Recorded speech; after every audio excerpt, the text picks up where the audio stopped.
চলে আইসো আম্মু। দেখেন আমার মেয়েদের অবস্থা।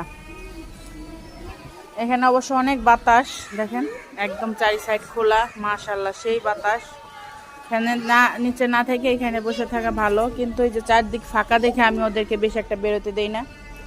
আর এই যে বেরোয় এই মাটি টাটি দিয়ে খেলে। কি দিয়ে খেলতেছে এগুলা? বালি দিয়া।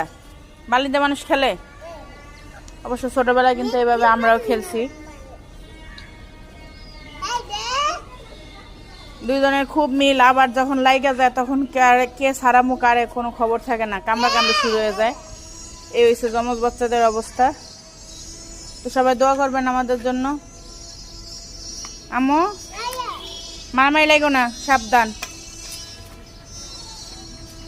তো ওদের এখন একটু এখানে নিয়ে আধা ঘন্টা বসে থাকবো, তারপর ঘরে যে ঘরের কাজ করব। ঘরের মধ্যে আর কতক্ষণ থাকা যায়। তো কিছু বলবা? কিছু বলবা? আল্লাহ হাফেজ দাও।